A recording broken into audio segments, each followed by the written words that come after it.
We're in the Crystal Bridges Museum of American Art, looking at a large canvas. This is by Mel Casas. It's called Humanscape 70, Comic Whitewash. The first thing we recognize are figures from the Marvel and DC comic superhero universes. The comic book figures are oriented every which way. Hawkman flying through, Spider-Man clinging onto the right side of the canvas, and you have this tilted movie screen which makes the composition even more dynamic. Batman is coming at us foot first. Superman seems to be flying through space. Thor seems to almost be falling out of the canvas. But the boy seems stable. He is also not making eye contact with the viewer, but rather looking off into the distance. The boy, however, is not completely disassociated from the world of the comic, because we see a thought bubble coming from him with the word wow.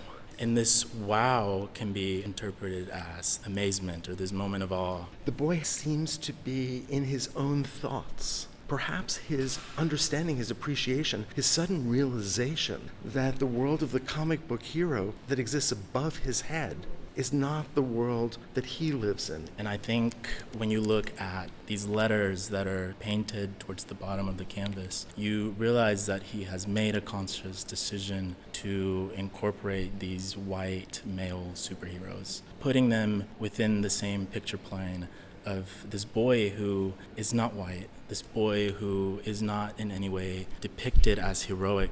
And that distinction is made so clear by the fact that Captain America is most directly adjacent and seems to be looking directly at him, although he does not return Captain America's gaze. And it's almost as if Captain America is reaching for the boy, for his attention.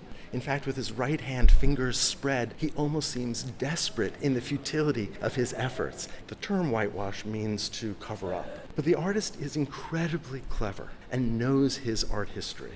And he's not only drawing on imagery of popular culture, of comic book heroes, but is also drawing on the visual culture of contemporary art. In the middle of the canvas is this enormous stylized brushstroke, this whitewashing of the black field with the gold stars. And it's a direct art historical quote of the work of Roy Lichtenstein, the famous American pop artist. And so the criticism here exists on a number of levels. There is the criticism of comic book culture and the way it doesn't quite fit with a multiracial American youth, but it also has to do with the way the artist perhaps himself feels a certain tension with mainstream American visual culture. That is, the kind of art that is seen in major museums. I think what Casas is driving at is the fact that media as a whole, whether that be through television, art, advertising, has the power to affect the way we think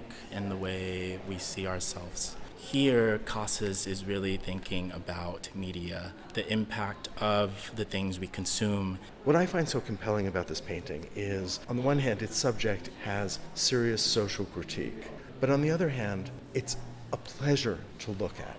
Yeah. The artist has engaged our eye in so many ways, drawing not only on the incredible dynamism of the art of the comic book, but also the way that fields of color can enliven and disrupt our sense of stability.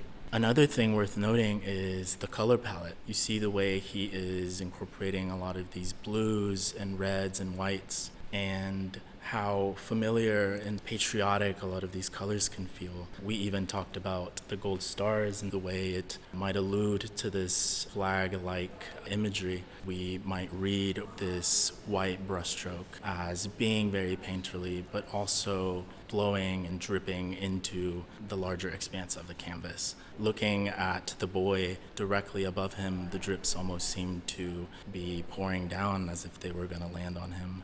And I think it's interesting to think about this idea of whitewash and how prevalent or how much it can pour into other aspects of life outside of media or what we tend to know or consume in art.